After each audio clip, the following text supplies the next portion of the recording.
An sɔgɔma ne tɔgɔ ye Mahamadu Danbele. Ne ye INSP baarakɛyɔrɔ syndicat secrétaire général ye. Syndicat bolo min n'an b'a fɔ a ma ko syndicat national de la santé, action sociale ani promotion de la famille. Ni wagati laban na wulikajɔw cayalen don aw fɛ yan nɔ. I bɛ se ka i da don o wulikajɔ ninnu kunna an ye yan? D'accord, an bɛ se ka an da don a la. Sanni n ka don kuma na n bɛ hakilinajigi kɛ ka ɲɛsin maliyɛnw bɛɛ ma. Bi sɔgɔmada in na sinon aujourd'hui ka maliyɛnw bɛɛ rappeler, c'est-à-dire que an bɛ indignation fɔlɔ min na bi o de ye an baarakɛɲɔgɔn ni médecin min Yoroso n'an tanyana a ka baara hokumu kɔnɔna na. Donc Mali dɔgɔtɔrɔ bɛɛ y'a kanu d'abord ni semaine in na, semaine daminɛ in na ka indignation kɛ ka ɲɛsin a ka tanyani ma. Donc ka foli bila o sira kan, donc Ala ka hinɛ a la, Ala ka yafa ma. Maintenant o kɔ tun o bɛ yen nɔ yan baarakɛyɔrɔ an bɛ degun dɔ de kɔnɔ, degun ye min ye c'est que yan baarakɛyɔrɔ mako bɛ o ka hakɛw la. Donc o mɛnna, donc o bɛ san caman bɔ, o bɛ kalo caman bɔ bi in na. O hakɛw tɛ dɔwɛrɛ ye, c'est-à-dire que baarakɛlaw mako b'o ka lajɛli wari la n'an b'a fɔ o ma ko ristourne. O jɔla a mɛnna. Maintenant min tun fɔla an ɲɛna fɔlɔ ko wari kun tɛ yen nɔ pour que ka olu hakɛ ninnu k'u lakile. Mais anw y'a jateminɛ laban in na mɔgɔ tɛ se k'a fɔ ko nin baarakɛyɔrɔ in ko wari tɛ yen nɔ pour que ka baarakɛlaw ka hakɛ lakile n'o ye lajɛli ye ristourne. A prévu tɛ yɔrɔ jan ye, donc hali ka sɔrɔ coronavirus o ma na anw fɛ yan nɔ.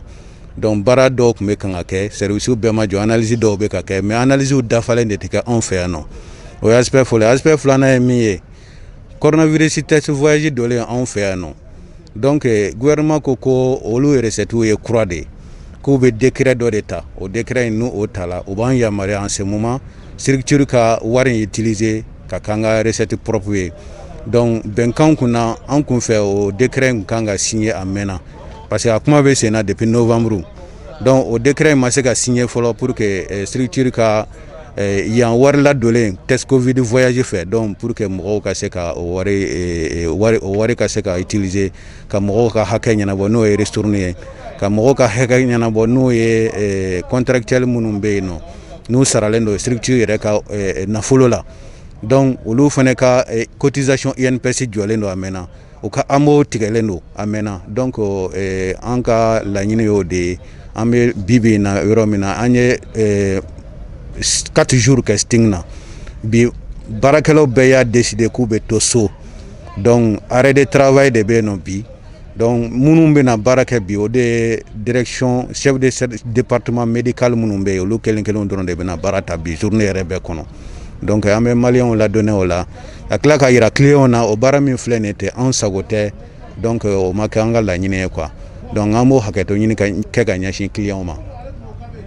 An bɛ wagati min na i ko sisan aw ka baarayɔrɔ coronavirus ko caman bɛ ɲɛnabɔ yan. Oui. Yala aw ka nin arrêt de travail a bɛna kɛ degun ye ka se coronavirus banabagatɔw ma walima jaabiw sɔrɔli la? Oui, ne tun bɛ kan ka o de fɔ sisan. Baara arrêt de travail min filɛ nin n'an b'a fɔ a ma baara bila, c'est-à-dire que n ko baarakɛlaw yɛrɛ sago tɛ, ko de gɛlɛyala parce que a ka gɛlɛ. Baarakɛlaw bɛ nin situation in na, o bɛ risque total bɛɛ de la yan nɔ. Donc a bɛ se k'a jate minɛ client minnu yɛrɛ bɛ na, hali olu bɛ fili minnu minɛ yan nɔ, client bɛ risque la parce que mɔgɔw protégelen tɛ. Donc bɛɛ mako kama, donc les distanciations o tɛ ka se ka respecter. Bon o bɛ cogoya min na personnel fana ye o risque ta. An ye kalo 4 de kɛ nin risque la, donc an bɛ kan ka nafolo don, donc baara tɛ ka se, wari fɛn lajɛli tɛ ka sɔrɔ, mɔgɔw ka hakɛ tɛ ka sɔrɔ. Donc maintenant ce qui est sûr kɔlɔlɔ b'a la, c'est-à-dire que a bɛ se ka kɛ mɔgɔ baara caman ka baara tɛna kɛ bi journée kɔnɔ. A bɛ se ka kɛ dɔw ka baara bɛ kɛ o ka jaabiw tɛna se ka sɔrɔ joona. Donc o bɛɛ b'a la. Donc en tout cas a kɔni tɛ taa difficulté kɔ, a tɛ taa kɔlɔlɔ kɔ quoi. Voilà, an bɛ se k'o de fɔ. Yala an ni aw ka ɲɛmɔgɔ aw sigila ka kuma ni u ye kumakan dɔw fɔ aw ɲɛna? Oui, effectivement an n'an ka ɲɛmɔgɔw sigila ka kuma. An ye PV de conciliation, c'est-à-dire que an kun ye grève bolo da, an ye PV de conciliation yɛrɛ kɛ o sens la. donc an tun fɛ fiyewu nin date tɛ se ka sɔrɔ anw mako ma ɲɛnabɔ parce que o tun y'a fɔ an ɲɛna ko min ye resurni ko 2020 ye ko a bɛɛ bɛ sara ka bɛn 31 décembre 2020 ma mais malheureusement 31 2020 sera ka sɔrɔ hali olu ye décret minnu fɔ o ma se k'o signer maintenant anw yɛrɛ b'an yɛrɛ ɲininka sa est ce que réellement décret ko in kun dabɔla pour que ka mɔgɔw mako dilan parce que sans décret cɛ structure in a gérelen don loi dɔ de fɛ a gérelen don ordonnance couture de fɛ a gérelen don loi dɔ fɛ o loi in b'a fɔ ko nous sommes une structure c'est-à-dire que qui a une gestion autonome nous avons une autonomie de gestion maintenant ni o loi ni ordonnance ta ana décret de création structure yɛrɛ donc anw yɛrɛ kun fɛ c'est-à-dire que nɔgɔ t'a la fiyewu baarakɛla minnu bɛ yan olu de bɛ baara in kɛ kɛsi minnu bɛ yan wari bɛ don anw de fɛ yan nɔ donc wari bɛ taa anw ka structure de ka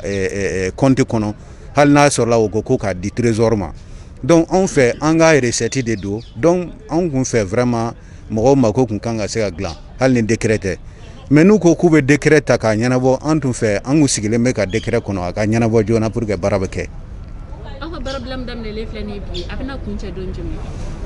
bon baarabila in an ye nin labɛn tile 2 dɔrɔn de don c'est à dire que bi ye lundi ye donc on a dit le 25 et le 26 donc 48 heures maintenant 48 heures la tɛmɛna donc on espère que évolution ka kɛ ko la sinon an bɛ sɔn ka segin an ka phase de sitting na tuguni o ye continuel ye donc ka continuer ka an ka fɛngɛ yira mécontentement yira vraiment gouvernement na pour que ani population na pour que bɛɛ ka fara anw kan u k'an dɛmɛ an kungo ka ɲɛnabɔ en fait c'est ça. bon kumakan laban min kɔni bɛ anw bolo tiɲɛni yɛrɛ la se tɛ anw ye dɛ anw ye baarakɛlaw ka représentant de ye mais baarakɛlaw bɛɛ lajɛlen déterminelen don pour que mɔgɔw ka hakɛ in a ka se ka sɔrɔ pour que baara ka continuer pour que population olu mako ka dilan donc an bɛ welekan min da ni an ka direction ma an ka ministère de la santé ma et développement social ani gouvernement ma c'est-à-dire u bɛɛ k'u bolo fara ɲɔgɔn kan u ka nin problème lajɛ donc u ka ɲɛnabɔ baarakɛlaw ka lafiya olu ka lafiya donc minnu ye usagers ye n'an b'a fɔ o ma clients ou bien patients donc olu fana mako ka ɲɛnabɔ ka sɔrɔ u ma tɔɔrɔ donc o welekan laban de